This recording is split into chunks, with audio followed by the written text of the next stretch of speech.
जय हिंद दोस्तों। तो स्वागत है आप सभी का हमारे यूट्यूब चैनल IRC न्यूज़ पर। मैं प्रवीण राजपूत आज की तमाम खबरों में रह रही खबरों में चर्चा करेंगे कि यूक्रेन के द्वारा अपने ही प्लांट पर गोले चलाएगा और किस तरीके से रसिया के ऊपर यह जुर्म लगा दिया गया है कि यह गोले रसिया की तरफ से आए हुए हैं, यानी कि यह रसिया के द्वारा चलाए गए हैं। क्या रसिया ऐसा कर सकता है? क्या रसिया के द्वारा पोलैंड पर भी जो मिसाइलें दागी गई थी वो उस बात का क्या हुआ? यह फिर इस बार फिर भी रसिया अभी मान नहीं रहा है, यानी अपने जीते हुए खेरसान से पीछे हटने के बाद भी रसिया अभी रुकने का नाम नहीं ले रहा है क्या? इन सभी बातों की चर्चा करेंगे हम इस सारे वीडियो में। तब तक के बने रहिए हमारे साथ। तब तक के लिए तो शुरू करते हैं। तो दोस्तों, अभी खबरों के माध्यम से यह निकल कर आ रहा है कि यूक्रेन के जॉर्जिया न्यूक्लियर प्लांट पर रसिया के द्वारा जो गोले हैं वो दाग दिए गए हैं, ऐसा सुनने में आ रहा है। ट्विटर पर भी लगातार ट्रेंड कर रहा है वर्ल्ड वार 3।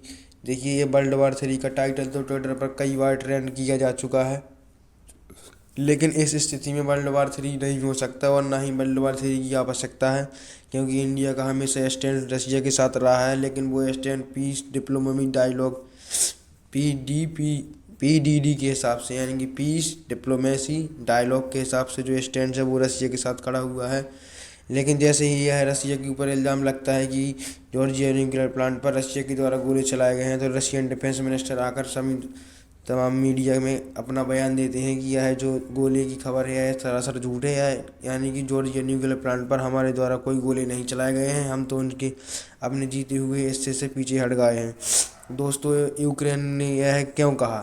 क्योंकि जो जॉर्जिया न्यूक्लियर पावर प्लांट है जो वो अभी खैरसॉन लोनास्क डोनास्क के इलाका में है, यानी कि जो जिस पर रसिया का भी कब्जा है उस इलाके में यह जॉर्जिया नामक न्यूक्लियर पावर प्लांट है, जो जिसमें यूक्रेन ने ही गोले दाग दिए थे और उसमें रसिया का नाम लगा दिया गया है। अभी कुछ ही दिनों पहले पोलैंड जो कि एक नाटो कंट्री की सदस्यता लिए हुए कंट्री है, नाटो सदस्य है, उस पर यूक्रेन के द्वारा ही मिसाइल चला दी गई थी और उसमें रसिया को इन्वॉल्व कर दिए गए थे। यानी कि तमाम खबरों के माध्यम से यह ट्रेंड ट्विटर पर चल रहा था कि पोलैंड पर हम पर भी रसिया के द्वारा मिसाइल दाग दी गई है। ऐसे में क्या होगा? क्या तीसों देश मिलकर रूस पर अटैक कर देंगे? क्या रूस इन तीसों देशों का मुकाबला अकेले कर सकता था? यह तमाम खबरें लगातार बाहर आ रही थी, लेकिन शाम होते होते सब माहौल ठंडा हो गया, सबको पता चल गया, हकीकत पता चल गई कि यह मिसाइल किसके द्वारा चलाई गई थी। बाद में पता चला कि यूक्रेन के द्वारा की गई साजिश थी, यह यूक्रेन के ही द्वारा मिसाइल चलाई गई थी, जिससे कि लगे कि अभी तो रसिया के घाव अभी अभी ताज़े हैं, जिसके द्वारा रसिया के ऊपर भी इल्ज़ाम लगाने में वह सफल रहा। लेकिन यह तथ्य पूरे तरीके से गलत सिद्ध हुआ, इसमें यूक्रेन को ही दोषी पाया गया।